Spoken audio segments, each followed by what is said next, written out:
porque llevamos muchos años repitiendo un patrón que hay que actualizar. La escuela necesita actualizarse.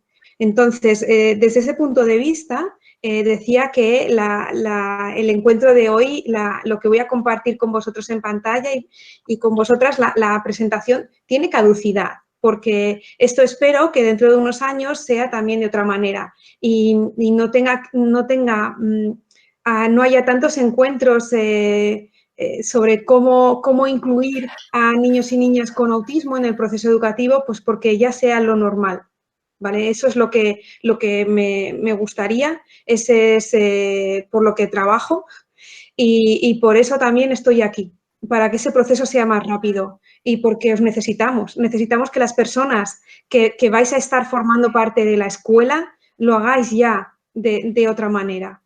Entonces, desde aquí pongo el granito de arena que pueda compartir para facilitar el proceso, compartiendo cosas que he ido aprendiendo, cosas que he aprendido de otras personas, de otras compañeras y compañeros y compartirlo con vosotras y con vosotros para que no tengáis que cometer mis mismos errores, sino que podáis ir más rápido, porque la escuela necesita que vayamos ya más rápido.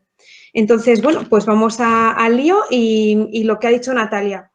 Me encantará que comentéis y luego voy a dejar un espacio para ello, o sea que todas las dudas que tengáis, por favor, no os las quedéis, sino que compartirlas porque el aprendizaje lo hacemos vale, entonces le llamamos así y pues porque la escuela es lo que decíamos, ¿no? Convive con el autismo igual que se convive con un montón de características, ¿no? Entonces, bueno, pues vamos a hablar un poquito de esa escuela que convive con el autismo. Entonces, yo estoy a media jornada en este cole, en el Colegio Público Hispanidad, donde este es mi 8º curso y ya es el último y entonces aquí ya se queda gente que ya va a continuar ese proyecto, ese programa que empezamos. Y mi otra media jornada está en el equipo especializado de orientación educativa en TEA. He puesto aquí el código QR porque aquí en el equipo somos 4 personas, como ha dicho Natalia. Yo soy una de las maestras, pero estamos 2 maestras y 2 orientadoras. Entonces, estamos de maestras, hay una maestra en especialidad en audición y lenguaje y yo que tengo la especialidad de educación especial o PT. Y las otras 2 compañeras son orientadoras. Entonces, esta es la página que hicimos pensando que fuera centro de recursos. Entonces, he puesto el código QR y la dirección también por si la queréis consultar, porque hay bastante material que hemos ido recopilando de sitios que consideramos referencias. Entonces, desde ahí hablamos, ¿no? Y cuando decimos espectro autista, ahora se llama trastorno de espectro autista, ¿no? Lo que hablamos de TEA. Entonces, nosotros priorizamos lo que se llama espectro autista. Y dentro de esto entendemos que el espectro, bueno, se parece mucho, que ya sabéis que parece como un poco fantasma, y también habla de que es un abanico, ¿no? Bueno, para empezar, lo que primero que hay que tener claro es que el autismo, que aún hay muchas veces que se escuchan en conversaciones, no es una enfermedad. ¿Qué quiere decir eso? Que no es algo que te tomas una pastilla, un jarabe y venga, ya estás curado, ¿no? Ya lo dejas de tener. No, no. Se habla de condición, pues porque es algo que está con la persona. Entonces, ¿por qué se dice espectro? Porque se parece a una paleta de colores. Ahora es el último símbolo que se utiliza. Sabéis que lleva años el autismo asociándose con el color azul y últimamente las personas con autismo dejan de identificarse con ese símbolo o una pieza de puzzle. Dice que no les representa porque comparten que hay unas dificultades en comunicación e interacción social, comparten en que sí, que tienen unas restricciones y una repetición de comportamientos, intereses o actividades, pero cada persona lo vive y se representa de una determinada manera. Entonces, ¿qué ocurre aquí? Que no podemos decir que conocemos ya a una persona con autismo y ya lo que vayamos a trabajar con este niño o niña con autismo sirve para otro. No, no, porque es un espectro autista y hay que adaptar y entender que cada uno pues, es una persona, pues como los adultos, que no funciona con todos lo mismo, ¿no? Sino que para cada persona pues nos interaccionamos o necesitamos cosas diferentes. Pues aquí también. Entonces, teniendo en cuenta esto, ¿vale? ¿Qué ocurre? Que una de las primeras cosas que necesitamos como profesionales es tener ética. Y ética, yo me acuerdo cuando hice las prácticas de magisterio que se llamaba entonces, el grado para vosotros, pues mis amigos y amigas, cuando salíamos y vemos, oye, ¿en qué cole estás aquí? Oye, ¿y qué tal? Pues mira, yo tengo dos paralíticos cerebrales, 3 autistas, un Down, no sé, y eso... eso es poner a las personas como cosas, ¿no? Eso es hacer una lista de la compra que puedas hacer para ir a la fruta. Eh, no, eso no es ética, ¿no? Los profesionales tenemos que ser, los maestros y maestras, tenemos que ser ejemplo de profesionalidad, ¿no? Entonces, hay muchas veces que igual estás dentro de la escuela y alguien viene y dice, pero a este niño, ¿qué le pasa? Pues no le pasa nada. Es un niño o una niña con autismo, pero no te tengo por qué decir a ti igual en este momento que tiene autismo, sino que, bueno, pues parece que está nerviosa. ¿Tú no te pones nerviosa alguna vez? Pues sí, pues ya está. Entonces, es ver todo esto que decimos de dificultades, comunicación, interacción, las restricciones de comportamiento e intereses, ¿lo tenemos que ver? Sí, pero por encima tenemos que ver al niño y a la niña con sus necesidades igual que todos los demás niños y niñas. Y esto va a ser lo primero. Y nosotros tenemos que ser defensores de que se les respete. O sea, no se vea el autismo por encima, ni se haga como los programas de estos de cotilleos. Ay, pero fíjate, ¿pero qué le pasa? Pues parece que tiene autismo. No, no. No hay que respetar y hay que tener una confidencialidad. ¿Vale? Esto es fundamental. No nos imaginamos que cuando salimos de la consulta de un médico, esa médica se ponga en el tranvía a hablar con alguien que se encuentra sobre que hoy ha tenido un paciente que le pasaba esto. No, pero sin embargo, en el tranvía a veces se escuchan conversaciones de la escuela y eso tiene que dejar de pasar, ¿vale? O sea, ante todo, ética profesional. Y ver a los niños y a las niñas, lo primero. Entonces, ¿desde dónde planteamos nuestra intervención como equipo y como Colegio Hispanidad? Nos gusta ver que las personas con autismo, como aprendíamos de este señor que escuchábamos, no es una versión dañada de los neurotípicos, ¿no? ¿Sabéis que se dice neurotípicos? Es cuando tienes el cerebro típico, ¿no? De la media. ¿Y los demás qué pasa? ¿Que es una versión defectuosa de ese producto? No. Entonces, no nos gusta ver así. Por eso se está cuestionando entre los profesionales, hoy en día se está cuestionando mucho hablar de trastorno, ¿no? Porque si hablas de un trastorno, puede darse que pensar que es una versión, un fallo en el sistema, ¿no? Es que nunca va a estar bien, nunca va a valer, ¿no? Como el resto de personas. Entonces, quizás si quitáramos esas palabras y empezáramos a ver más como condiciones, bueno, o características, pues igual otra perspectiva. De todas maneras, claro que hay veces que interrumpe mucho la vida habitual, cotidiana de una persona, ¿no? Claro que sí, eso somos conscientes. Pero queremos sobre todo no pensar que es una versión defectuosa, sino considerar a ese niño, esa niña, a ese adulto, a esa adulta con autismo valioso en sí mismo. Y desde ahí aprendemos mucho de gente como Peter Vermeulen, que él habla de este concepto, de neuroarmonía. Él dice que ya sabéis que, bueno, una persona con autismo que salió de las primeras personas con autismo a salir públicamente a hablar sobre sí mismas fue Temple Grandin. Y han sido muy valiosas sus intervenciones porque nos ha permitido comprender mejor a las personas con autismo. Es necesario, no podemos estar hablando de ellas sin ellas, ¿no? Es como imaginaros que dieran formaciones sobre la gente que estudia en la universidad y nunca os preguntaran, pues menudo fastidio, ¿no? O estas conversaciones que hablan sobre las maestras y maestras y nunca preguntan a la gente que estamos también en activo, pues esto nos fastidia.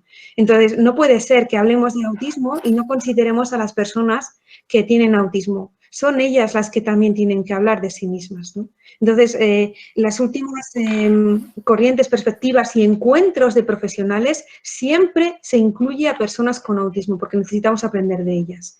Entonces, Peter Vermeulen incluye esta idea de Temple Grandin de que el mundo necesita todo tipo de mentes. Ella habla de la mente de una persona con autismo como que aporta al mundo y Peter Vermeulen lo que hace es ampliarlo y decir que es que en realidad no hay diferencia entre personas con autismo y sin autismo. No, porque las personas sin autismo tampoco somos iguales, no tenemos un cerebro exactamente igual, sino que como este pentagrama sale aquí, seríamos como distintos colores, ¿no? Distintos matices. Y entonces ellos, Peter Brummelin habla de que tendríamos que tender como sociedad, y esto nos lo aplicamos en la escuela, tendríamos que tender a escuelas que equilibren y armonizan distinto tipo de mentes, tengan o no tengan autismo, ¿no?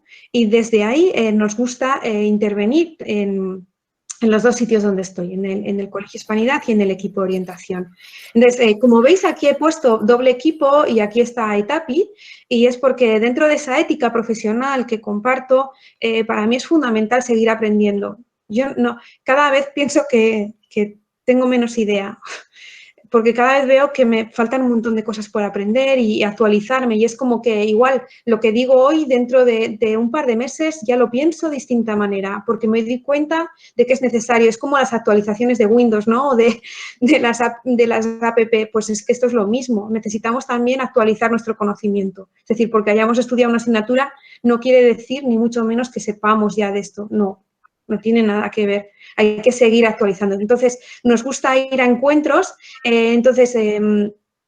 Yo formo parte de AITAPI. AITAPI es la red de las asociaciones profesionales que trabajan en temas de autismo. Entonces, soy socia de esta asociación, pues para poder estar en contacto con las publicaciones que actualizan, que traducen de otros países, estar al día e ir a formaciones. Entonces, cada 2 años hacen un encuentro aquí nacional en España, en distintos lugares, donde se pone de manifiesto las últimas corrientes, las últimas perspectivas del tema del autismo, ¿no? Y también señalo aquí Doble Equipo. Doble Equipo es una asociación que se dedica al acompañamiento y asesoramiento a familias y tienen muchos materiales muy interesantes. La verdad es que os lo recomiendo los dos. Si buscáis en Google, ponéis Doble Equipo o AITAPI, encontraréis si hay materiales que podéis acceder de forma gratuita. Entonces, cuando se plantea, bueno, ¿y un niño y una niña con autismo dónde va? Vale, pues nuestra perspectiva como equipo de orientación es esta, ¿no? Que la intervención educativa tiene que ser inclusiva. Entonces, vamos a irnos a la web del equipo. A ver, funciona el link. Vamos a comprobar. Entonces, esta es la página. De hecho, nuestro lema es inclusión autismo, y el logo que diseñamos, que lo diseñamos entre las 4, es de una I, esta I, que se alarga y simboliza una sonrisa, forma una sonrisa, es la I de inclusión, porque queremos esto, y la A de autismo. Por eso elegimos y hemos diseñado nosotras este logo, y este más es porque entendemos que tiene que ir junto, no puede ir lo uno sin lo otro.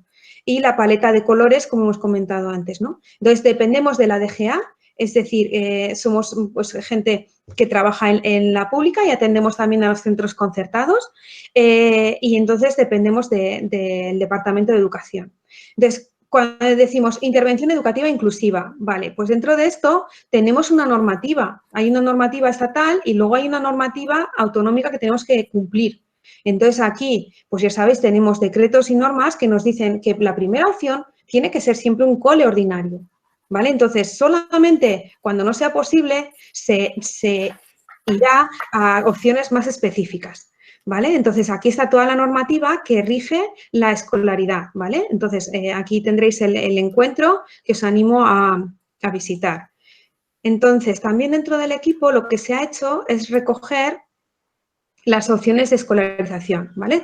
Centro ordinario, entonces, esto es por una escuela inclusiva, únete al reto. ¿Y qué pasa cuando eso no es posible? Entonces, siempre que no es posible, primero hay que plantearse por qué. ¿Hemos hecho todo? Porque actualmente en Aragón tenemos unas actuaciones, una normativa que nos marca que en todas las clases de infantil y de primaria y de secundaria se tiene que dar una accesibilidad, ¿vale? A la información. O sea, se tiene que aplicar el diseño universal de aprendizaje, el llamado DUA, que eso hace que se facilite el acceso a los contenidos, a la información, al poder presentar de niños y niñas y chavales. Entonces, hay que ver si hemos agotado todas las medidas. Actualmente tenemos un desfase, porque aún en las escuelas nos falta mucho para llegar realmente a implantar el DUA. Vamos dando pasos, pero no lo tenemos bien hecho aún. Entonces, ¿qué pasará? Que eso es lo que nos marca la normativa aragonesa. Cuando ya tenemos muchas medidas hechas a nivel ordinario, damos opciones y yo presento la información de muchas maneras con un vídeo, con una explicación manipulativa, vivencial, eso hace que mis alumnos vayan a entender mucho mejor. Entonces, no necesite tantas adaptaciones específicas, porque si no recae como que es el niño el que se tiene que adaptar, ¿vale? Niño o niña, ¿vale? Cuando digo, se me escapa aún el masculino por la costumbre de muchos años, ¿vale? Entonces, parece como que si es en el sujeto, ¿no? De cada niño y cada niña, no, se tiene que hacer el esfuerzo. Pues no, no, es la escuela la que tiene que servir de lugar de encuentro y de lugar de crecimiento y de lugar de aprendizaje para todos y todas. ¿Qué pasa si no lo estamos haciendo? Entonces, hay que agotar todas las actuaciones generales para decir que un niño o una niña no puede estar en el sistema ordinario, ¿vale? Entonces, pues hay que ver la normativa muy bien y ver si lo estamos cumpliendo todo.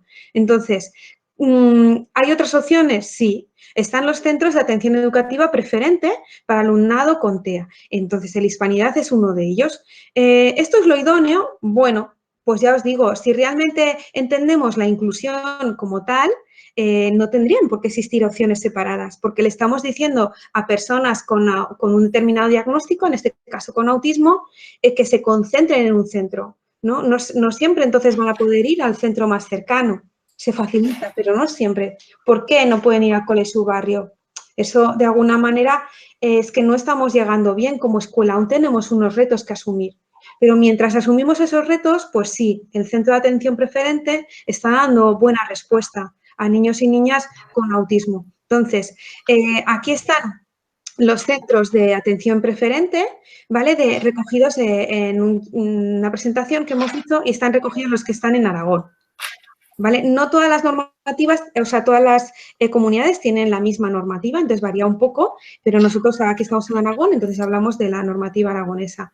Entonces, hay centros en las 3 provincias, ¿vale? Entonces, si nos fuéramos a Huesca, pues entonces ahí vemos los centros preferentes que hay, ¿vale? Centros de infantil y primaria y secundaria. ¿Vale? Estos son los de Zaragoza, entonces si pinchamos aquí, por ejemplo, pues ya nos lleva a la página web del cole, ¿vale? Entonces se puede ir allí. Entonces está bien pues que le ponemos cara a coles, ¿no? Vamos a ver Luciembre, por ejemplo.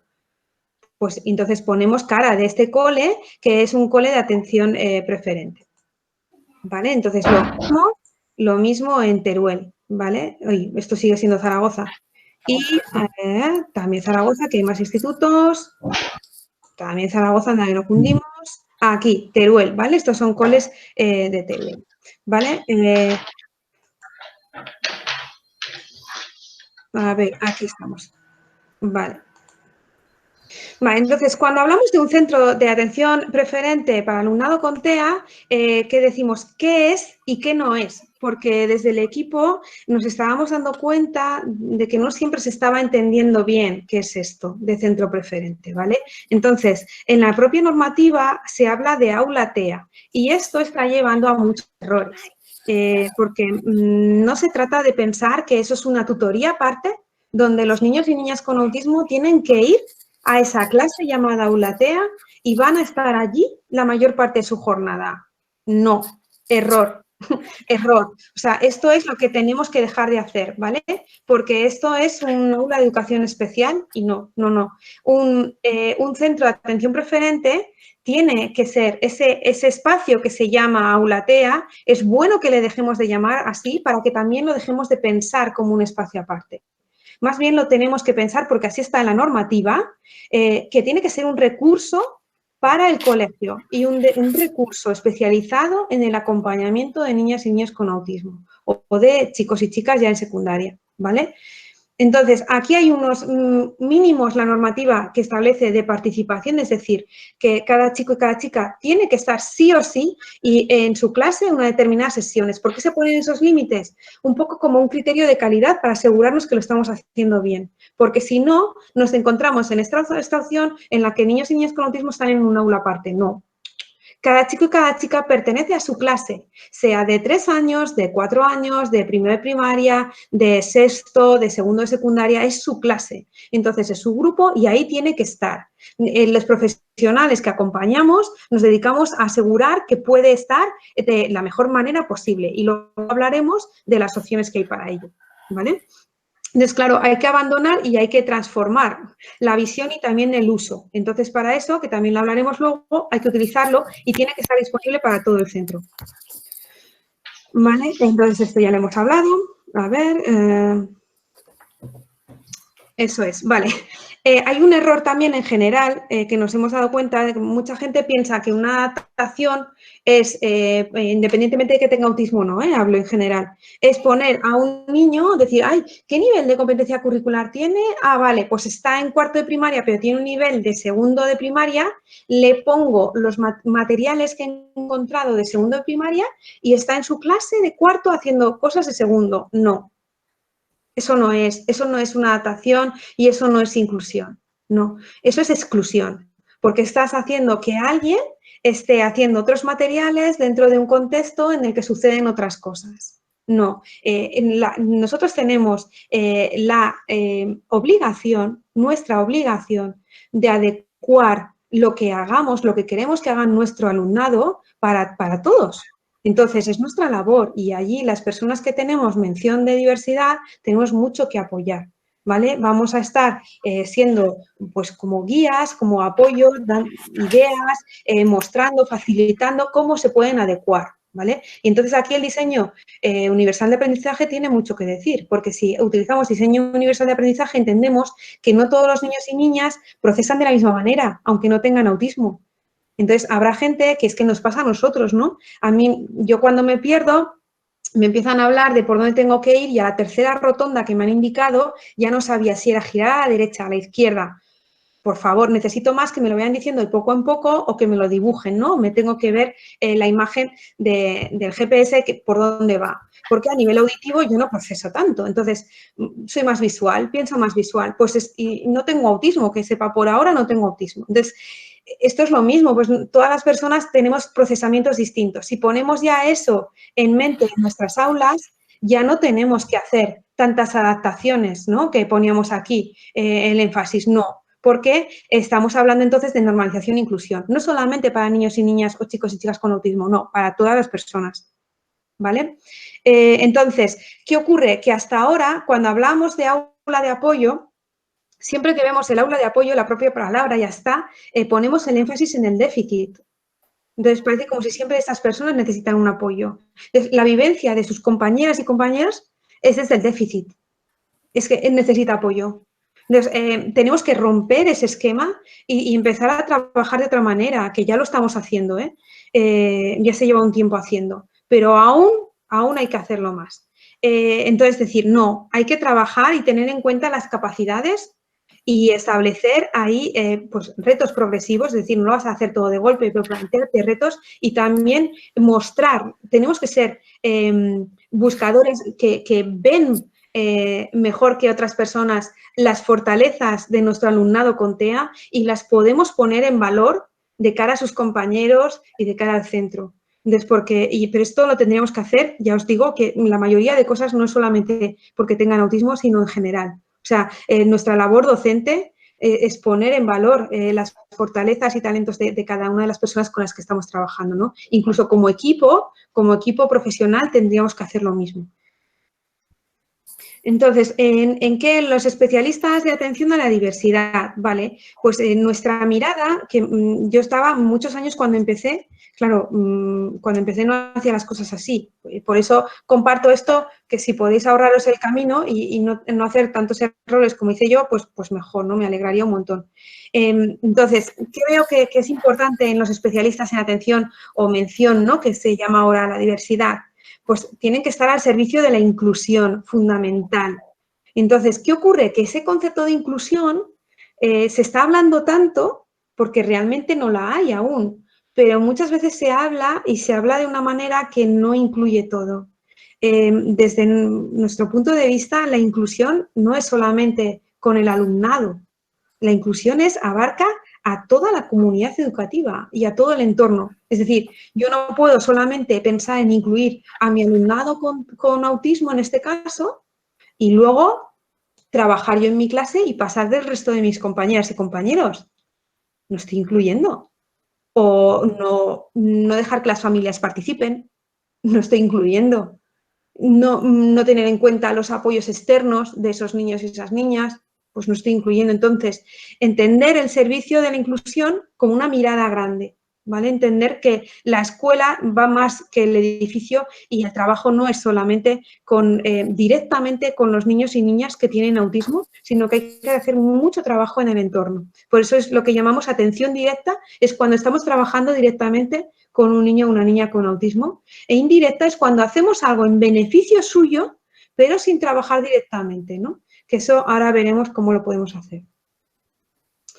Entonces, cuando me ponía a pensar preparando esta presentación y lo compartía con mis compañeras a ver cómo lo veían ellas, ¿no? Veíamos que sí, que actualmente, y digo actualmente porque repito lo que he dicho al principio, esto se tiene que ir actualizando y entonces esto tendría que ser distinto si nos juntáramos de nuevo al año que viene, ¿vale? O dentro de un tiempo.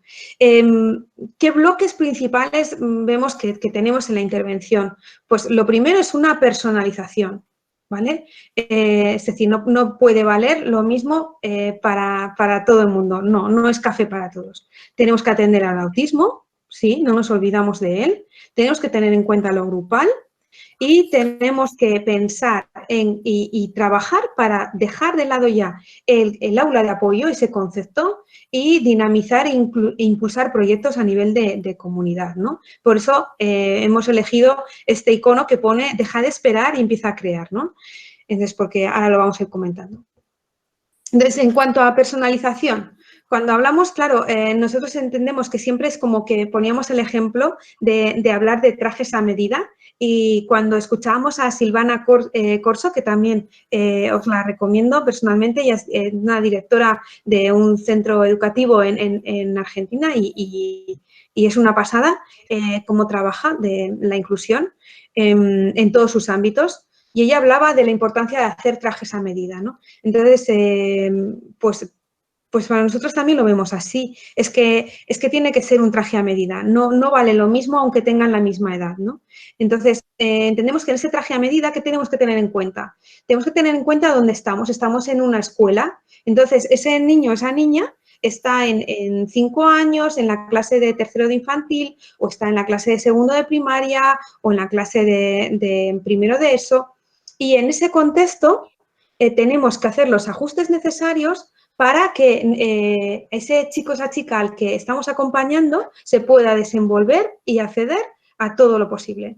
Entonces, independientemente, y aquí es algo que yo me tuve que trabajar mucho, me tengo que separar, para mí ha sido importante separar si yo estaba de acuerdo cómo se hacía esa clase, como no, tenía que apoyar más en lugar de decir, pues vaya, pues así no se puede hacer nada, pues no me gusta cómo se da la clase, ¿no? Para mí ha sido importante dejar de tener una actitud de queja o una actitud pasiva y ponerme más proactiva, más a hacer y decir, pues, ¿qué podemos hacer dentro de ese contexto? Y este es el contexto, esta es su clase y entonces en su clase vamos a hacer que esté lo más a gusto posible, que pueda aprovechar lo máximo y facilitarle para que sea lo más autónomo posible, ¿no? Entonces, ¿qué ocurre? Que en la escuela, ya lo sabéis vosotras y vosotros muy bien, ocurren muchas cosas. O sea, no solamente dentro de clase, sino que es que tienes que estar dentro de clase, pero en el pasillo, tienes que estar en el recreo, el comedor, la extraescolar. Todos esos momentos de la jornada son parte de nuestro trabajo. Las personas que tenemos esta mención, que trabajamos en este caso con los llamados maestros de PTAL, no podemos, y personal no docente, que no lo he dicho antes, pero nosotros trabajamos en equipo. El personal no docente, que en este caso serían la figura de auxiliar de educación especial, tiene que ser un pack, como este engranaje, ¿no? Un pack con nosotros y tenemos que trabajar a una. Entonces, y entender todos los momentos de jornada como parte de un mismo trabajo conjunto de ese diseño, de ese traje personalizado, ¿no? Entonces, nosotros tenemos en cuenta esto, decir, este niño, ¿qué jornada va a hacer? ¿Qué extraescolares le podría venir muy bien? ¿Es buen momento para iniciar? ¿Es mal momento? Vale, esperamos. Vamos a hablar con las monitoras y monitores de extraescolar, con las monitoras de comedor, ¿vale? Porque hay que acompañar a esas personas también que van a estar trabajando. No consiste decir, ay, sí, fulanito, ¿tienes autismo? Sí, es tu hora de comer. Venga, a comer, adiós. Cerramos la puerta y nos vamos porque yo ya soy maestra y ya no forma parte de eso. No, sí que forma parte, ¿vale? Aquí es la ética profesional de nuestra manera de acompañar a ese niño, esa niña durante toda su jornada y en el comedor es muy, muy importante, sobre todo para las personas con autismo. Suceden muchísimas cosas porque hay mucho ruido, la alimentación es algo que les suele costar mucho y entonces, bueno, eso da para otra formación. Y es importante. Y todo lo extraescolar y todo el cómo se juega en el patio también hay que tener en cuenta, ¿no? Luego, si queréis comentar algo de esto. Vale. Entonces, luego la comunicación y coordinación y cooperación de familia. Vale. Entonces, eso es fundamental tener en cuenta que trabajamos conjuntamente con la familia, con tutoras y tutores y con los apoyos externos. Es decir, hay niños que van a atención temprana, que van a un servicio de psicomotricidad externo o que hacen una actividad de hipoterapia. Vale, todo esto es fundamental. Tenemos que trabajar en equipo, ¿vale? Entonces, lo que hablábamos también de extraescolar, aquí quiero hacer un inciso porque aprendí de un compañero del Piaget, el educador social del PIE, Manolo Ruiz, pues que me hacía ver, decir, es que a los niños y niñas que tienen lo que llamamos una discapacidad, que siempre tengan que hacer como una actividad de ocio o terapia, ¿no? Es musicoterapia, es, yo qué sé, hipoterapia, es no, actividad terapéutica, danzaterapia. Jolines, no, hay que recuperar el ocio, porque yo, no sé, a mí me puede gustar el fútbol, pero igual no voy a ser Messi, pero me gusta echar unos partidos o unas canastas y no voy a ser una gran jugadora, pero lo hago porque me gusta, ¿no? O, oye, a mí me encanta bailar, no voy a ser Jennifer López, pero me gusta, pues ya está, pues esto es lo mismo. ¿Por qué hacemos el ocio? Pues porque nos gusta. También ver qué le gusta a cada niño y dejar que haya un espacio en el que no se le pida nada, no se le pida más que estar allí, cumpliendo esas normas y disfrutar a la manera. Porque si no, ¿qué nos ocurre? Que muchas veces estos niños están sometidos a muchísima presión. Siempre les estamos pidiendo en el colegio y luego siempre tienen un servicio extra de apoyo externo. Entonces también hay que dosificar esto, ¿vale? Porque si no, es muy fácil explotar. Imaginaros que siempre tenéis que estar como en clase, ¿no? Pues es como decir, bueno, yo voy a jugar como quiera, me da igual que haya dado al tablero, ¿no? Y no haya dado ni al aro, pero me estoy jugando, estoy de pachanga con mis amigas y amigos echando unas canastas, ya está. Pues esto es lo mismo, tenemos que dejarles también que jueguen porque sí. Luego, en cuanto al autismo, vale, pues que nos gusta también tener en cuenta, además nosotros pensamos que además de nuestro alumnado, de acompañarles en las áreas curriculares que hay ahora, ¿no? Igual los coles no se tendrían que organizar por esto, ahí lo dejo. Pero tal como están ahora, que tienen como unas sesiones de lengua, de matemáticas y tal, nosotros también nos hacemos como un currículum de los aspectos, nos gusta llamarlo así como nuestro currículum de autismo, ¿no? Es decir, a nivel del autismo, este chico, esta chica, ¿cómo está? ¿Qué cosas tendríamos que tener en cuenta? ¿Vale? Y entonces, esto nos sirve mucho. Hay una web, es un trabajo que se llama Planeta Visual, vamos a ir a ello, que le hicieron dos compañeras de aquí de Aragón, que son Carmen López Donoso, que es la directora del equipo de orientación específico en TEA, y Elena Miranda, que es actualmente la jefa de estudios del Jean Piaget. Entonces, ellas lo que hicieron fue adaptar las dimensiones del IDEA, de Ángel Rivière, y las separaron por ámbitos. Entonces, aquí están como el desarrollo social. Ya sabéis que en el llamado DSM-5 ahora se establecen esas dos características de diagnóstico en autismo, que son las que hemos hablado que salían en la paleta, ¿no? Pero antes estaban separadas por ámbitos. Bueno, independientemente de eso, a nosotros nos sigue valiendo hoy en día para establecer hacer como decir dónde está este chico, esta chica, cómo le podemos ayudar a progresar, ¿no? Entonces, chicos y chicas que están ahora mismo en lo que llamamos, parecen un aislamiento, parece que no tienen un apego, vale, ¿qué objetivos y contenidos nos podemos plantear? Y aquí están, ¿no? Parece que están aquí, parece que tienen un vínculo con los adultos, que esto puede pasar bastante, en los coles lo vemos mucho y no parece tan fácil la relación con los iguales. Vale, pues vamos a ver, objetivos y contenidos. Y aquí está una guía que a nosotros nos puede servir. Luego lo personalizamos, pero para nosotros nos sirve como una referencia de saber dónde está cada chico y cada chica en su condición de autismo y qué nos podemos plantear para ayudarle a progresar, ¿no? ¿Vale? Entonces, bueno, esto es fantástico, os animo también a visitarlo. Vale, sigo compartiendo. Vale, entonces, lo que hablamos también de tener sentido común y equilibrio, era también, decíamos, ¿no?, que la normativa aragonesa tiene como unas sesiones muy claras de decir un mínimo que tienes que tener, pero la normativa también nos marca que los apoyos prioritariamente tienen que ser dentro del aula. Entonces, ¿qué ocurre aquí? Que está muy bien eso y tenemos que tenerlo en cuenta y esa tiene que ser nuestra referencia. Y también no se nos tiene que olvidar que también vamos a necesitar intervenciones específicas en personas con autismo. ¿En qué cosas? Pues en esas que hemos puesto aquí. Para trabajar aspectos de comunicación e interacción, vamos a tener que hacer situaciones de entrenamiento, ¿vale? Porque se necesita practicar más para luego poder generalizar en la clase. Entonces, este trabajo lo vas a tener que hacer de manera individual, seguramente, o en un pequeño grupito, pero en una situación muy controlada, que podamos forzar que ese chico no pasa nada si hay una frustración, no pasa nada si tenemos que hacer unos ajustes porque estamos en una situación controlada, ¿no? Y en la situación de clase no le vamos a pedir esa exigencia, ¿no? Entonces, todo lo que sean tareas nuevas, todo lo que sea enseñarle a cómo regularse emocionalmente, o sea, cómo puedes ayudarte a saber cuando estás nervioso, qué poder hacer cuando estallas. Esto tenemos que entrenarlo aparte, no lo podemos entrenar en vivo y en directo, ¿no? Entonces, también con niños más mayores, pues vamos trabajando el diagnóstico. Siempre que veamos que es un buen momento y lo hablemos con la familia. Porque lo aprendíamos también en formaciones que veíamos, ¿no? El diagnóstico dicen que sirve para conocerse a sí mismo y comprenderse. Claro, llega un momento, a partir quizás de sexto de primaria, nosotros con algunos chicos hemos empezado a trabajar el diagnóstico en sexto de primaria, ¿no? De una manera, pues, como a pequeñas dosis y progresivamente, ¿no?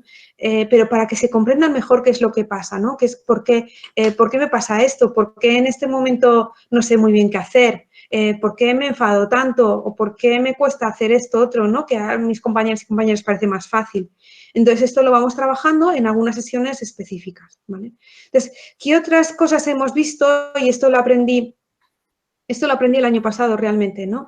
Es decir, ostras, sabía que esto estaba, yo sabía que había un alto índice de ingresos psiquiátricos en población con autismo, esto es así, sobre todo cuando llega a la adolescencia, de que es una población que tiene un alto índice también de sufrir abusos, sea bullying, sea abuso sexual, pero no me estaba dedicando a trabajarlo específicamente, porque ¿dónde está esto en las clases? Yo en primaria no lo estaba viendo y como no lo estaba viendo iba día a día, me dejaba llevar y a lo que me daba cuenta se acababa el curso y yo no había trabajado esto, ¿no? Entonces, el año pasado hicimos un cambio, bueno, hace dos realmente, ¿no? Y a partir de trabajar los derechos de las personas, el derecho a la privacidad, empezamos a ver lo importante que era trabajar la prevención de abusos. Porque, ¿qué ocurre aquí? Que para todos niños y niñas es súper importante empezar, porque si no se ve una situación que les supera y no saben reaccionar, porque nadie ha esperado que eso pueda suceder, ¿no? Es como nosotros ahora, estamos en un momento de confinamiento que no pensábamos que iba a suceder. Si esto seguramente nos vuelve a pillar, sabremos mucho mejor porque estamos entrenados o porque si alguien nos hubiera dicho esto va a pasar, tenéis que hacer esto, podéis hacer esto otro, tal, nos hubiéramos manejado mejor. Entonces, esto es lo mismo, saberte, ponerte en una situación más cómoda para que puedas desenvolverte con más autonomía, incluso reaccionar para que no te suceda, ¿de acuerdo?, en situaciones así. Entonces, hay que entrenar. Con las personas con autismo hay que entrenarles, ¿no? Se habla también de la ceguera contextual, que si no sabéis qué es, luego me lo preguntáis, ¿vale? Porque hay que entrenar situaciones para identificar eso. Entonces, las personas con autismo a veces de su comprensión literal no se dan cuenta, por ejemplo, de cuando un secreto es algo que se tiene que guardar y no se dan cuenta de que es malo algunos secretos. O sea, decir que tengas que dar el bocadillo todos los días a alguien en el recreo porque así dice que eres tu amigo y que te guardes el secreto, eso no es bueno. Esto hay que entrenarlo, porque si no, se viven en una situación en la que se encuentran mal, pero no saben por qué. De repente igual dejan de hablar, dejan de comer, no se sabe muy bien qué le está pasando a esa persona hasta que se hace una labor, una investigación y se ve que hay un abuso. Entonces, esto hay que entrenarlo para todos los niños y niñas, pero mucho más con las personas con autismo, ¿no? Y entrenar también qué pueden hacer, identificar personas de confianza y entrenar qué pueden hacer. Vale, entonces lo grupal, y tengo que ir rápido, ¿no? Voy a mirar en la hora, vale.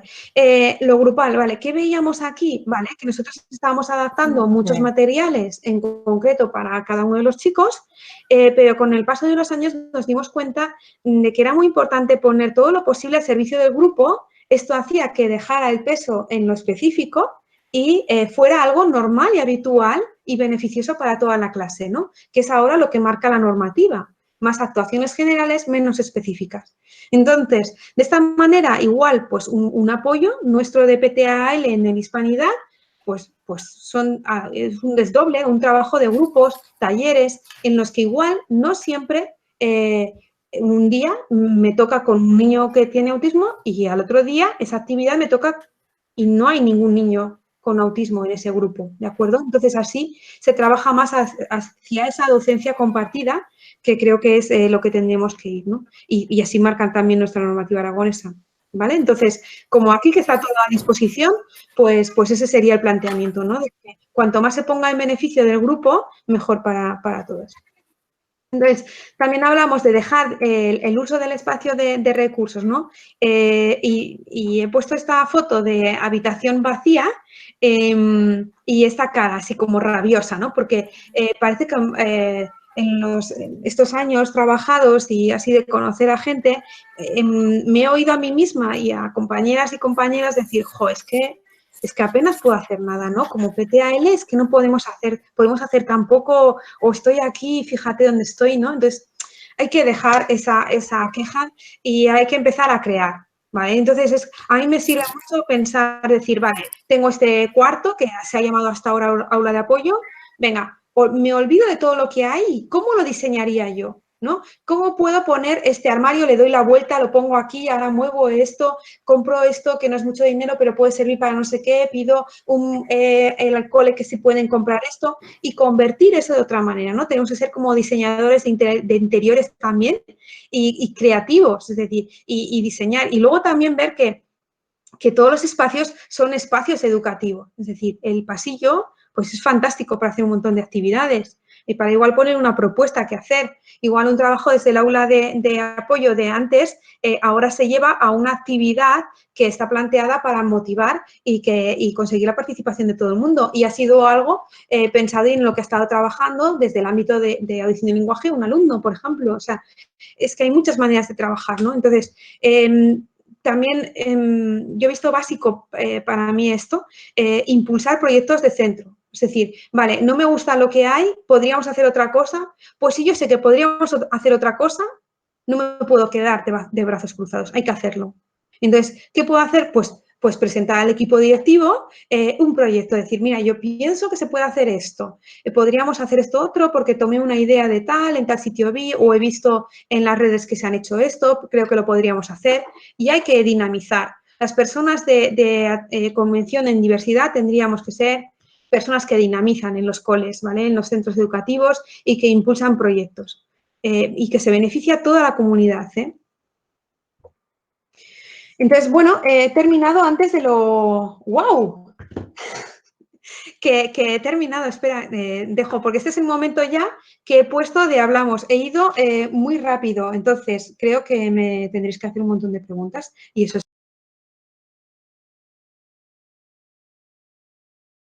Comentas, Óscar, es fundamental. Entonces, ¿qué ocurre aquí? Que la mirada sigue estando en que el resto se va a comportar de la misma manera. Es pensar que yo tengo una clase como de robots que escuchan y atienden y están siempre obedeciendo lo que el adulto dice, ¿no? ¿no? Entonces, la clase no es así. La clase es un grupo de personas y como toda entidad vida está viva.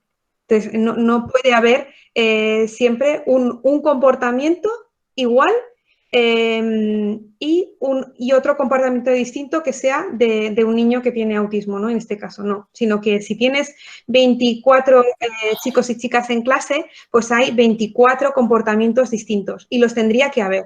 Y si no los hubiera, sería para reflexionar sobre qué estamos haciendo, ¿vale? Entonces ya sabéis que habla Tonucci, que os recomiendo este sábado, hay una formación online a la que yo me he apuntado, es gratuita, de Integratec. Ahora lo voy a poner aquí por el chat donde podéis buscar el enlace, ¿vale? Y entonces Tonucci, sabéis que tiene estas viñetas en las que lleva años comparando la escuela como una fábrica de encadena, ¿no? Donde entran niños como muy libres, cada uno distinto, y cuando pasan por la escuela salen y parecen robots, ¿no? Entonces tendríamos que dejar de pensar que todos los comportamientos de los niños tienen que ser exactamente iguales. Entonces, partiendo de eso, entendemos que habría que trabajar la convivencia. Y entonces ver que si algo está molestando, tengas o no tengas autismo, explicar qué está molestando, cómo se puede hacer. Entonces, ¿qué ocurre también en el alumnado con autismo? También hay que comprender que hay una percepción sensorial distinta. Entonces, si yo tengo un chico y una chica o una chica con autismo, ¿no? En este caso me decías, bueno, se puede llamar Marcos, vamos a llamarle Marcos, vale.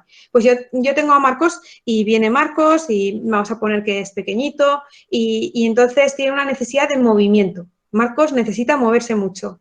Yo no le puedo poner que esté siempre quieto en la silla, porque entonces lo que voy a hacer es que Marcos esté muy nervioso y vaya a romper más pinturas. Y si rompe las pinturas, no es problema de Marcos, el problema es mío, que no le estoy dejando una opción.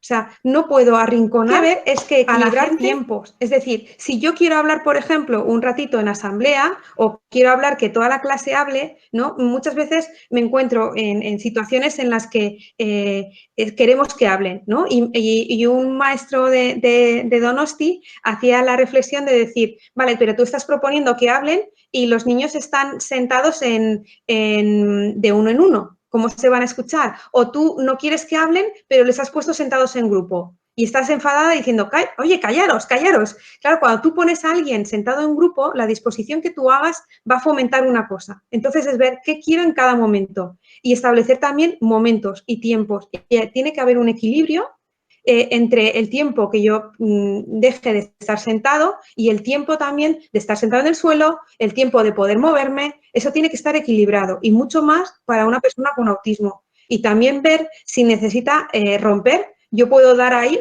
otra opción de cosas que se puedan romper. Por ejemplo, tenemos muchos papeles para romper, pues puedo poner, cuando haya una necesidad, hay tutoras que tienen en su clase a chicos que sí que rompen papeles por necesidad de hacer ese movimiento. Bueno, pues no vamos a cortarlo, pero vamos a dar un espacio, un momento para que ese movimiento, hasta que encuentre otras opciones, hasta que encuentre, no quiere decir que siempre tenga que estar bien, sino hasta que encuentre otras opciones, voy a dejarle qué cosas sí se pueden romper, ¿no? No, ¿quieres romper? Pero sí, toma, pero esto, ¿vale? Y si rompo una cosa de otra persona, en clase viene muy bien trabajar la compensación.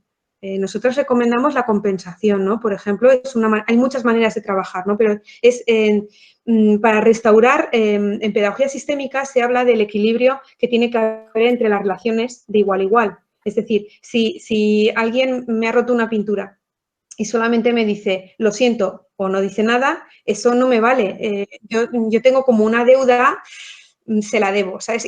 Y a la mínima que haga se la voy a devolver, porque la tenía ahí guardadita. Porque muchas veces los niños discuten y les decimos, venga, un abrazo y no pasa nada. No, sí que pasa, se la devuelven al siguiente partido o al siguiente stop, a una patada o algo, ¿no? Que se escapa por ahí porque estaba latente. Entonces, si podemos hacer que si hay un daño, haya una reparación de, mira, pues has roto, yo te ayudo y vamos a poner un celo aquí.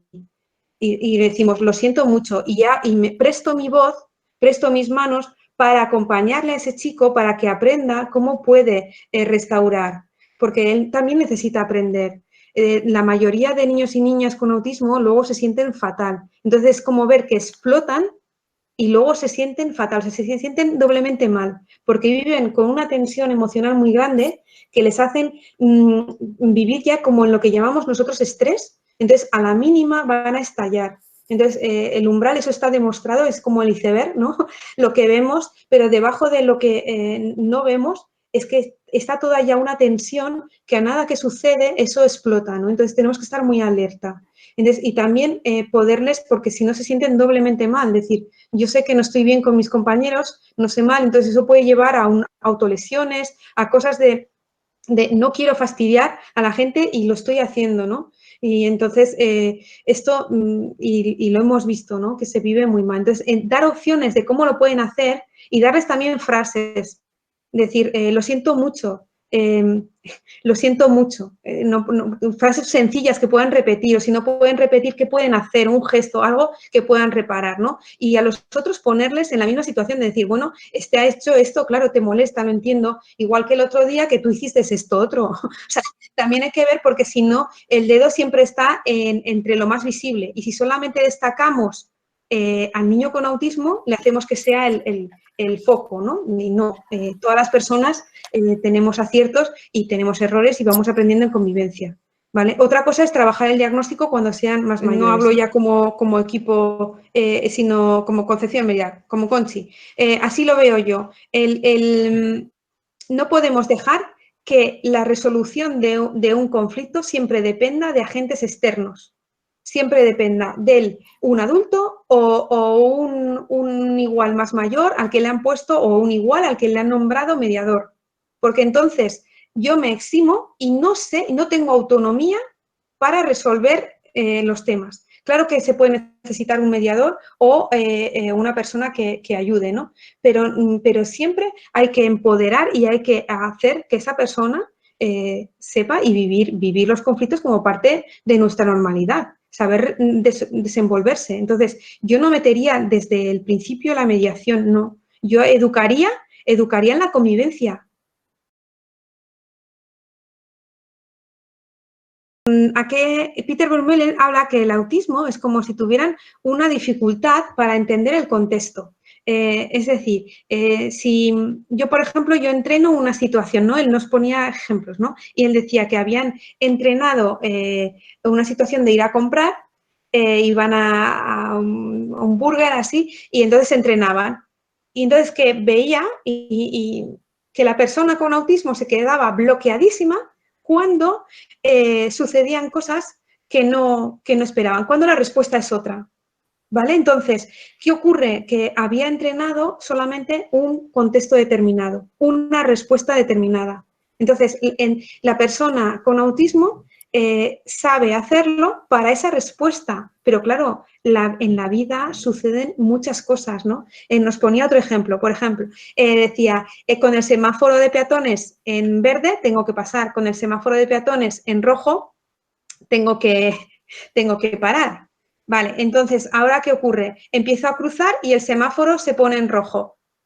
Si yo no entreno a la persona con autismo en que cuando ve el peligro y que sepa que también se puede estar en rojo, pero que si ve que viene un coche hay que seguir corriendo, igual se queda.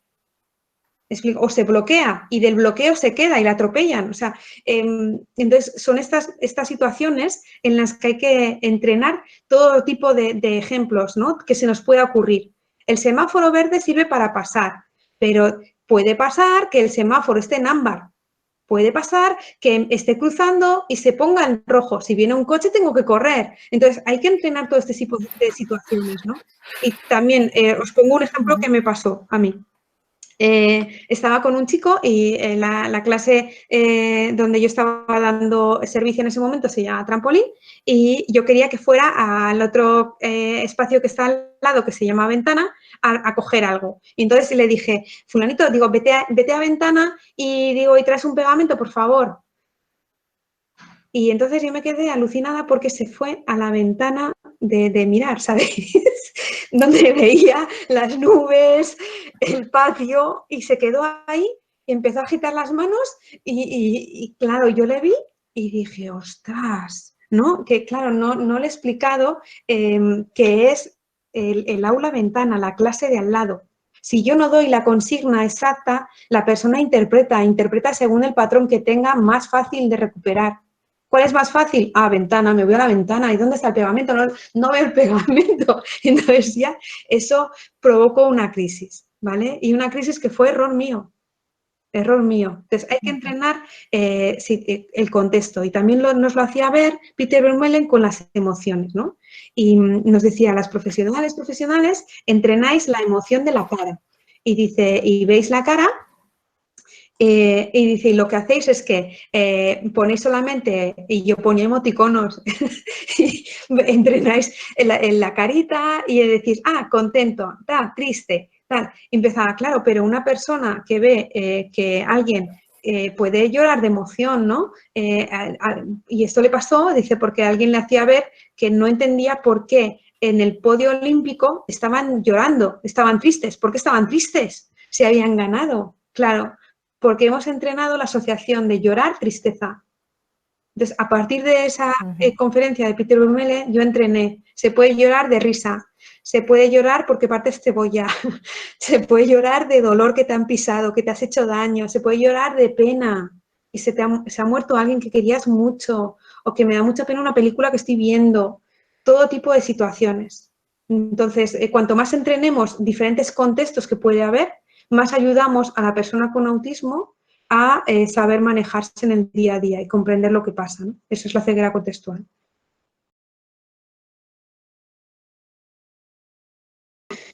Sí, hay materiales específicos para ello, ¿eh? Y ahora no sé si están en la web o no. Entonces, sobre todo también hay una parte muy importante que es educar también en escucharse a sí mismo. Porque todos los niñas y niñas tienen un instinto, porque todas las personas lo tenemos, de saber cuando algo te gusta, cuando no, cuando sabes en el fondo que está bien o que no. Entonces, se pone también este ejemplo de que se dejen de escuchar, que dejen escucharse su instinto y que lo sigan, porque es el instinto de supervivencia que heredamos de nuestros antepasados. Todos los seres humanos hemos sobrevivido a muchas cosas y entonces eso nos hace sobrevivir y ese instinto lo seguimos teniendo. Entonces es ayudarles también a conectar y a recuperar ese instinto y luego hay que entrenar poniendo ejemplos. Entonces ponemos ejemplos, para las personas con autismo ponemos ejemplos en situaciones concretas y ponemos ejemplos que les puedan pasar. Por ejemplo, el del bocadillo que os he dicho es muy significativo de un contexto escolar.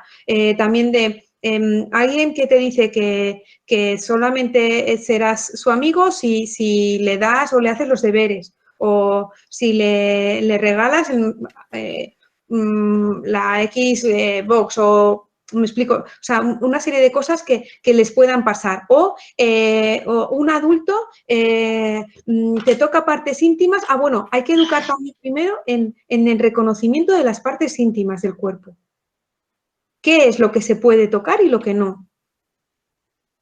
¿Vale? Porque, claro, no hay que asustarle si alguien te coge del brazo. En nuestra cultura es normal, en nuestra cultura. Es normal tocarnos, hay muchos conductas que al hablar, ¿qué tal? O en la cabeza, ¿no? Son partes que se pueden tocar, pero hay que decir las partes íntimas, ¿vale? O sea, decir, no se puede tocar el pecho, no se puede tocar el culo, no se puede tocar la vulva, no se puede tocar el pene, eso son partes íntimas, privadas. Y eso, de adulta, tú das el permiso a quien quieres que te toque, ¿de acuerdo? Y dejar también esa opción de decir, no, tú vas a ir creciendo y tú decidirás quién quieres que te toque, pero siempre desde una relación consentida. Pero ya en pequeñitos hay que educar en lo que es una parte privada y lo que es intimidad también, porque ¿qué ocurre? Los niños y niñas en infantil no tienen pudor y no hay ese concepto de intimidad y eso está bien. Está bien en su edad. Van al baño, van todos juntos, abren la puerta, pasas por el aseo de infantil y ves claramente quién está en los baños. Y además te lo van narrando, no hay problema. Pero ellos tienen que saber que las partes privadas no se las puede tocar otras personas. que no sean pues en una situación de tu papá, tu mamá, porque te está ayudando a vestirte, porque te ha pasado algo, te tienen que curar, por el médico, la médica, ¿vale? Y qué hacer también, que identifiquen a personas de confianza, tanto en casa como en el contexto escolar, tienen que tener una persona de confianza. Y a nosotros nos gusta dejar dos, porque imaginaros que un día no está esa, ¿no? Dejar un par de personas de confianza en cada contexto, de tal manera que puedan ir a esa persona a contarles, me ha pasado esto. ¿Vale? Y esas situaciones de secretos se entrenan. Hay un ejercicio que es en Arasac, hay una compañera que es de audición y lenguaje, es Almudena Vergara, tiene un material para entrenar y prevenir acoso y abuso sexual. Entonces, lo voy a poner aquí. Si buscáis en Arasac, material, prevención de abusos. La autora es Almudena Vergara. ¿Vale? Yo sí lo utilicé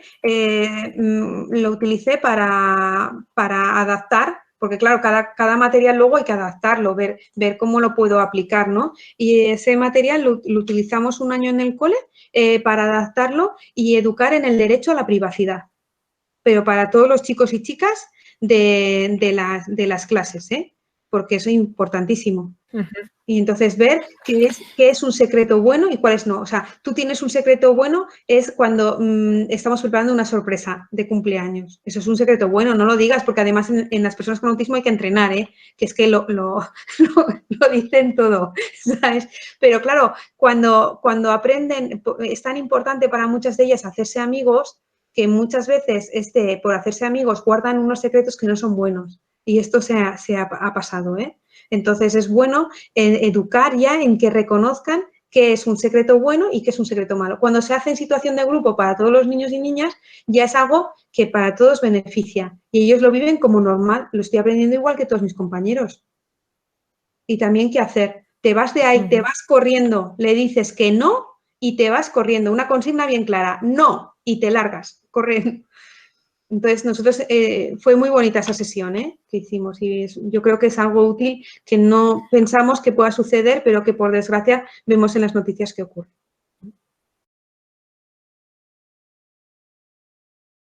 Lo primero, como maestros, entonces, no vamos a actuar solos. Lo que primero vamos a hacer es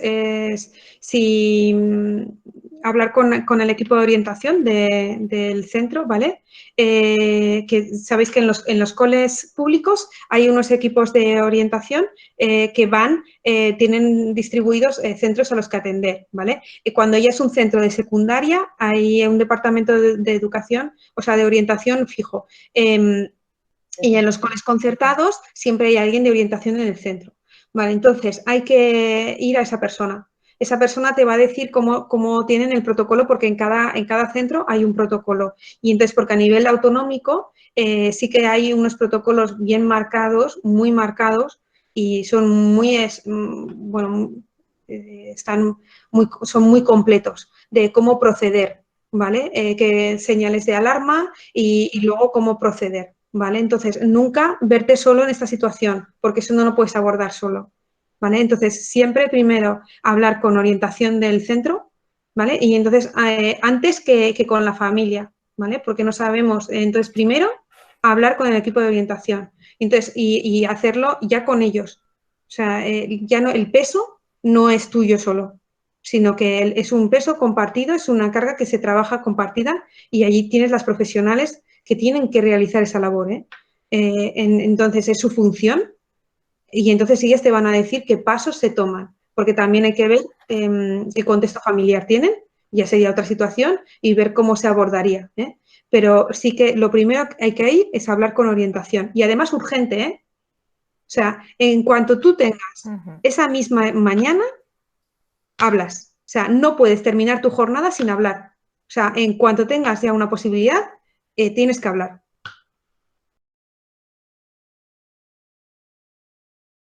No, no tiene por qué, porque yo puedo dar una consigna y además me he sorprendido muchísimo.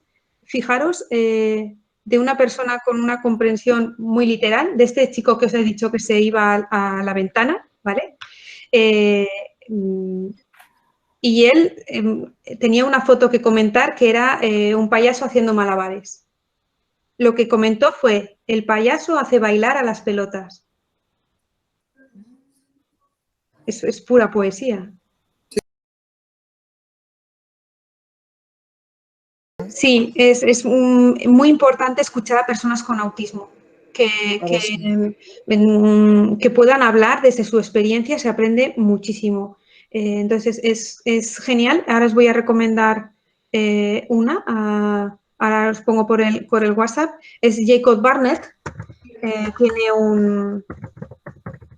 una charla Meet, hoy Meet TED. Incluso hay una subtitulada. Jacob Barnett es un adulto ya, americano, diagnosticado con autismo. Entonces, él de pequeño le mandaban a una escuela, no tenía un lenguaje oral fluido, y le mandaban de la ordinaria a una escuela específica. Su familia se opuso y entonces su madre, que estaba de educadora de infantil, decidió al final educar en casa. Y teniendo una escuela que montó allí y demás. Entonces, hay una experiencia que se la marca en el libro. No, la chispa no. La chispa. Ay, ahora no me acuerdo, no sé si es La Chispa o igual os digo esto y es otro libro, pero bueno, investigar que hay un libro que lo escribe su madre y entonces habla de todo esto, ¿no?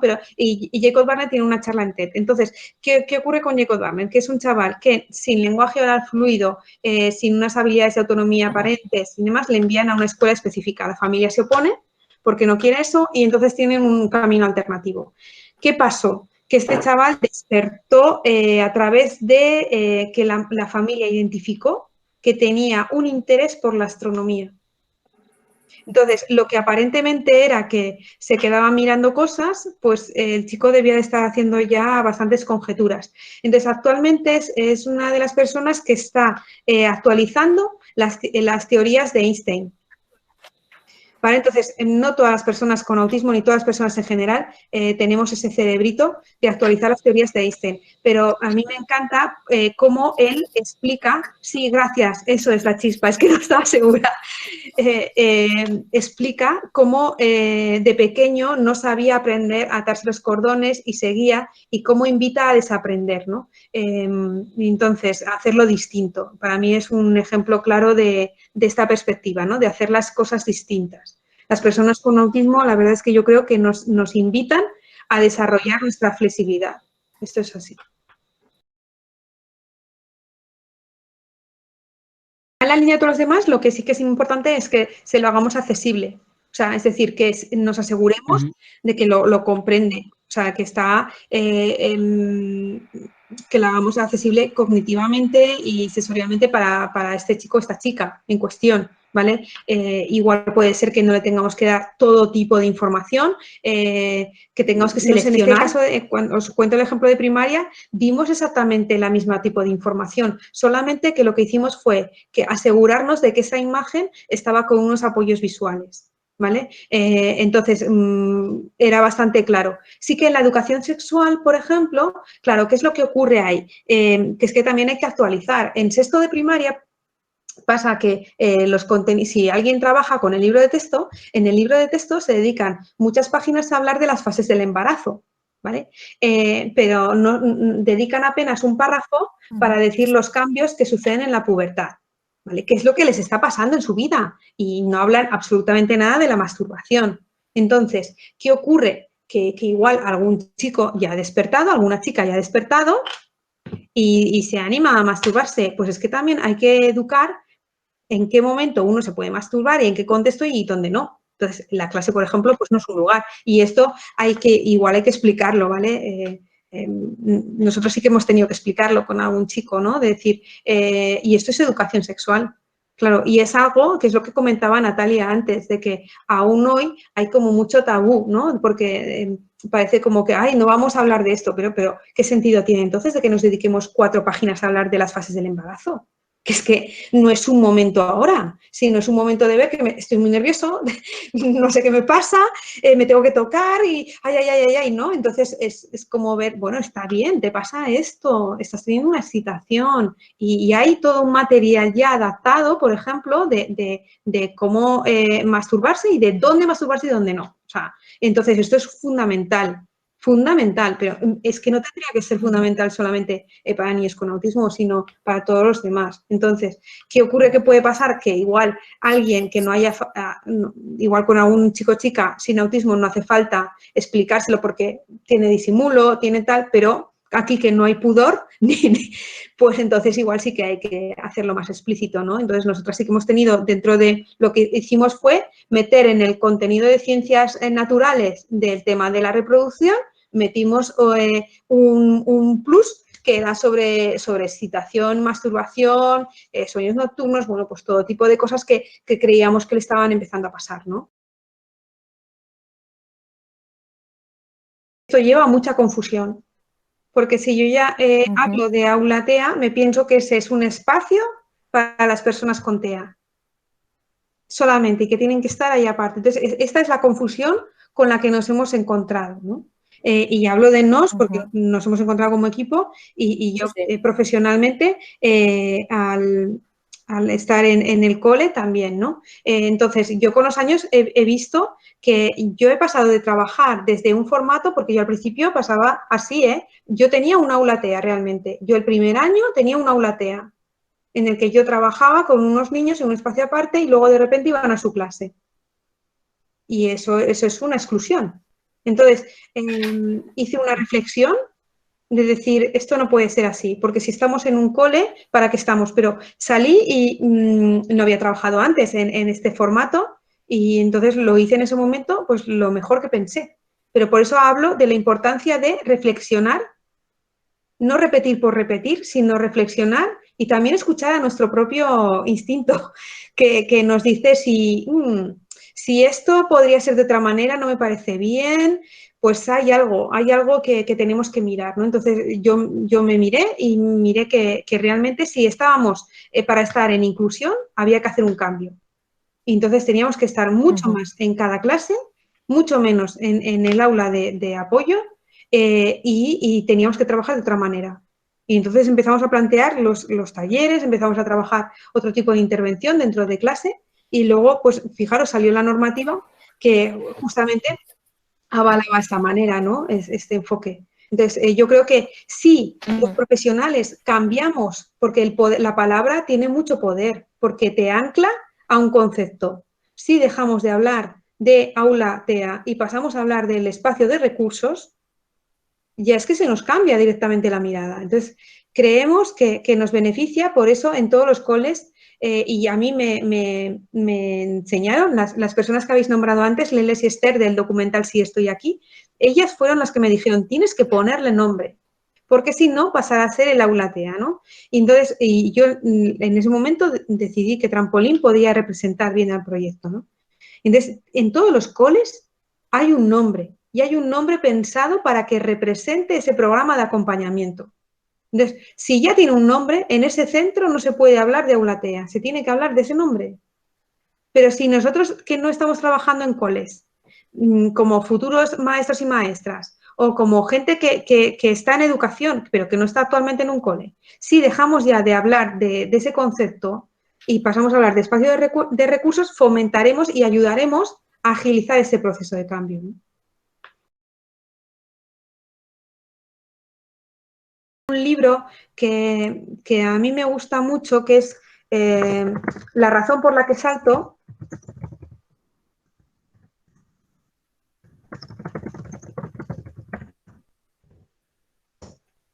Vale, entonces es un libro escrito por un chico con autismo. Y entonces un chico con autismo que no tiene un lenguaje oral no tiene un lenguaje oral fluido. Él se comunica con un sistema de comunicación aumentativa alternativo. Entonces, pero él escribe. Y él escribe realmente cómo percibe. Y está genial porque pone unos ejemplos clarísimos de, por ejemplo, y por eso se titula La razón por la que salto. porque él es que oye esas preguntas que ha oído a su alrededor de, pero ¿por qué salta? ¿Por qué, ¿por qué salta? ¿Por qué repite? ¿No? ¿Por qué tal? Y él escribe de por qué lo hace. Entonces, él escribe, por ejemplo, que cuando tiene una necesidad de que no sabe qué responder, que se siente como si, además que pone unas metáforas buenísimas, como si tuviera que pescar las palabras en una piscina profunda, ¿no? Entonces le cuesta mucho evocar y entonces es cierto esto, hay que facilitar y hay que tener ejemplos visibles, recordatorios, porque si no, para la persona con autismo le cuesta mucho poder evocar, ¿no? Esto que decimos nosotros de decir, ay, ahora no me acuerdo el título del libro, ahora tal, pero al momento me sale, pero a una persona con autismo no le sale y llega a una conversación y no sabe qué decir, por ejemplo, ¿no? Entonces, esto hay que dejar pues unas tarjetas de qué cosas puedo, de qué puedo hablar,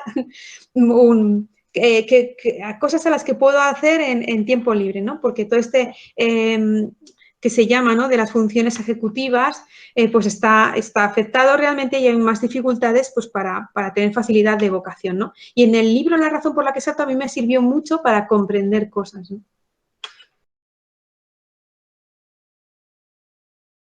Buena pregunta, Sergi. A ver, lo que hacemos son los trajes personalizados que llamamos, ¿no? La normativa sí que marca, la normativa la tenéis, ¿no? Bueno, en la página web hemos visto que está, Sí, ¿vale? sí, Entonces, la ahí tiene. están los índices idóneos y los mínimos, un poco también para que cada uno se pueda situar. Entonces, ¿qué ocurre? Que hay que mirar a cada niño y cada niña, ver en qué momento puede estar con mayor autonomía y mayor disfrute en su clase y sin apoyo y en qué momento va a necesitar un apoyo. Entonces, no tenemos una medida, no hay medida estándar, porque tiene que ser en función de cada chico y cada chica. Entonces, lo primero que hacemos es, al principio de curso, cuando viene un alumno nuevo con autismo, es pasar mucho tiempo con él en distintos momentos para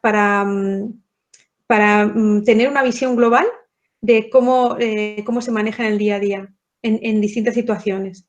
Entonces, en función de la información que vamos sacando, de las compañeras de tutoras, de especialistas y de auxiliares y demás, vamos haciendo un horario personalizado. En ese horario va a haber sesiones de apoyo dentro de clase, alguna sesión de apoyo fuera y alguna sesión sin apoyo dentro de su clase.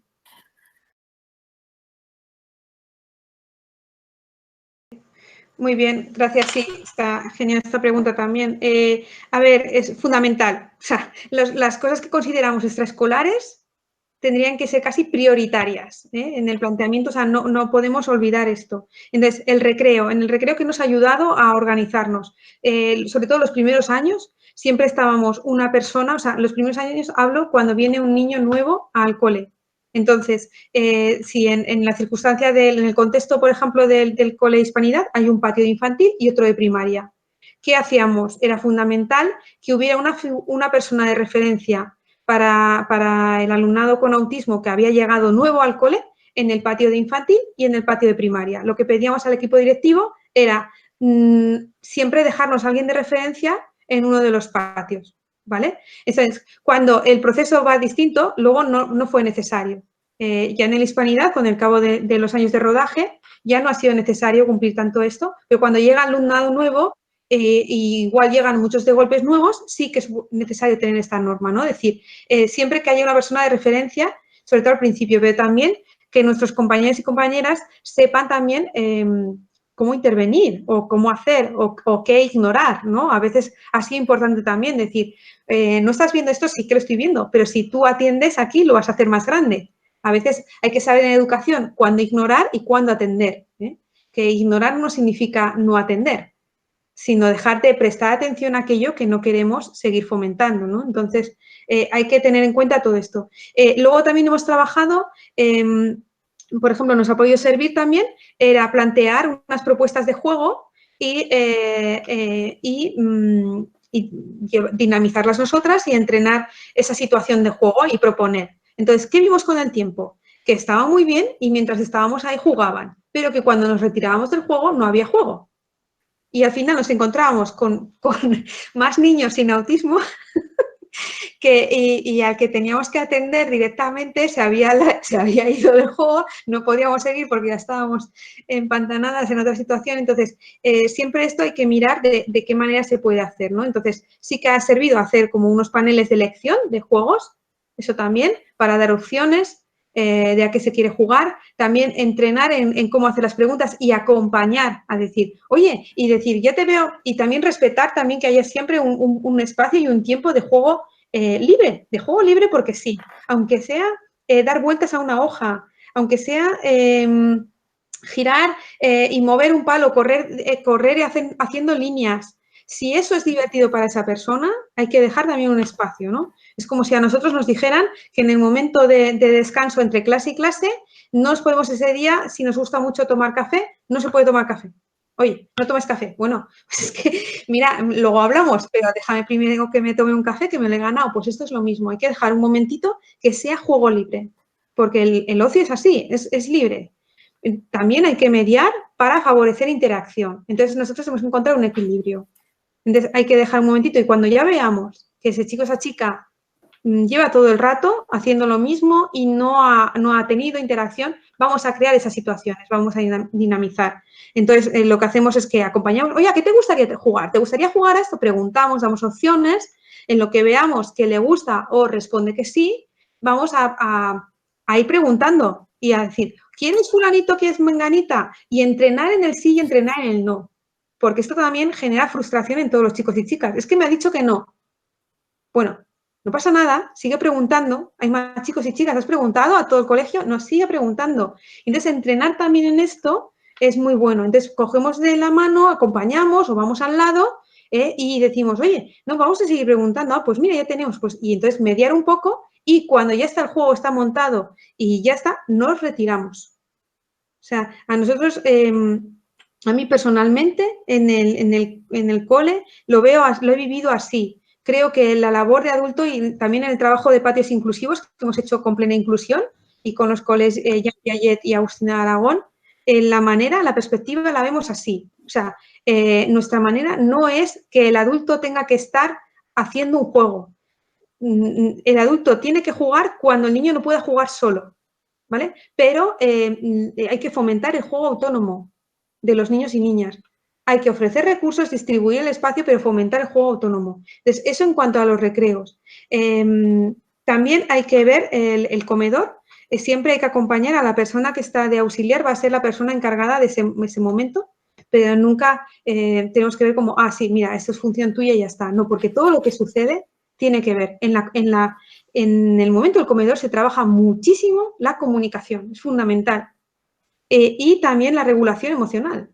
Entonces, porque simplemente hay que ver que los comedores muchas veces son lugares que tienen una acústica horrible en la que ya entras y dices, es que me vuelvo loca, o sea, no puedo más, o sea, me dan ganas de chillar, o sea, y entonces imaginaros a una persona con autismo cuando el sonido le molesta muchísimo más. Entonces, es bueno también ahí apoyar, dar más información y poder enriquecernos, porque las personas que están trabajando en monitoras de comedor, auxiliares, nos dan también una visión de decir, ¿sabes que el fulanito ha hecho esto? ¿Sabes que ya es capaz la fulanita de hacer esto? Nos dan dando un feedback de avances y también es bueno pasarse de vez en cuando a mirar cómo van las cosas, para que esos compañeros y esas compañeras no piensen que es un tema nuestro solamente en clase y estamos un peldaño distinto. No, no hay un peldaño distinto, sino que es escuela todo. Y entonces ir allí y también que el chico o chica nos acostumbre, porque si en algún momento hay que cubrir porque esa persona de referencia no está y hay que hacer el comedor,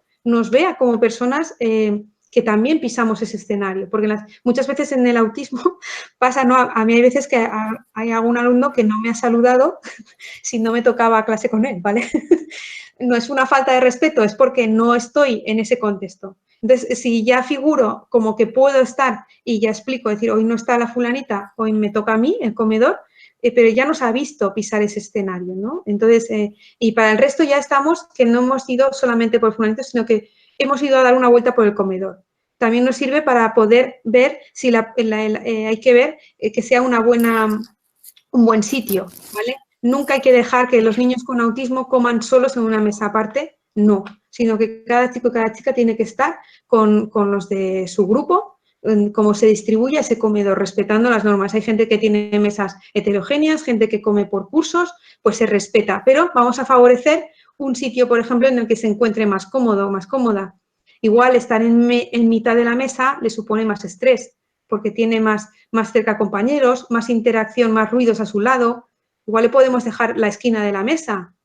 A mí, por ejemplo, me tranquiliza mucho sentarme en las esquinas, Natalia lo sabe bien, busco las esquinas, los espacios así, necesito más espacio. Bueno, pues yo no sé si será ya de formación profesional o qué, ¿no? Pero entonces me viene bien. Entonces, es pensar cómo va a estar más cómodo ese chico o esta chica y también pensar en qué le viene mejor también a la persona que nos va a dar un feedback. Oye, yo veo que si me mira se pone nervioso o yo veo que si me mira le tranquiliza. Pues entonces vamos a favorecer que haya ese contacto visual o que no, ¿vale? Entonces, siempre hay una postura también, nunca dar de comer, ¿vale? Sino ayudar a llevar la mano. No tiene nada que ver si yo meto la cuchara directamente, hago pasiva a la persona, que no, yo cojo, cargo la cuchara o el tenedor con este niño o esta niña, llevo el codo y es el propio niño, es la propia niña la que está comiendo, ¿vale? Es favorecer también, crear también situaciones de juego compartido y cuidar mucho los momentos de espera.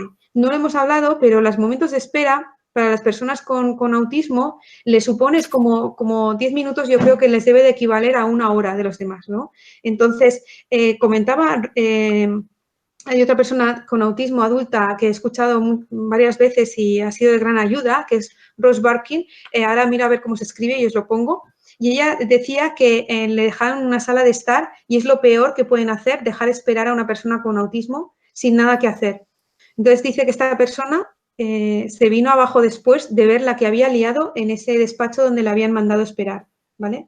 Dice que hizo cosas horribles que ella no quería hacer, pero que se vio superada por la situación. Entonces, si una adulta con una regulación emocional es capaz de decirnos que ha hecho eso y no verse con medios para hacer otras cosas, ¿cómo vamos a pensar que los niños y niñas con autismo en situaciones de espera van a saberlas manejar?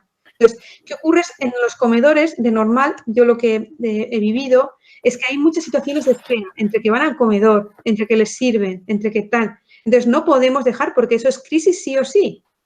Y va a salir por donde salga, o con un comportamiento disruptivo, o gritando, o, bueno, como salga. Entonces, vamos a favorecer, a disminuir. Si sabemos que tardan en entrar al comedor, pues vamos a disminuir ese tiempo de espera. Vamos a hacer que entre más, cuando ya vaya a entrar realmente.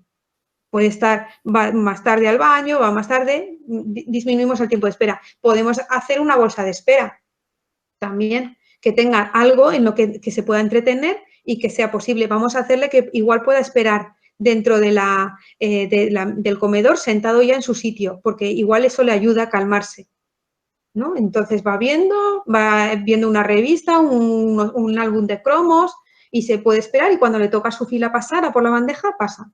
Entonces son situaciones en las que también hay que ir viendo. Y en el comedor es muy importante también, como hay muchas personas, que las normas estén claras, ¿no? Porque a veces pasa, le dice, en ese momento alguien le ha dicho, ya puedes llevar la bandeja. Y luego va y dice, ¿pero cómo llevas la bandeja?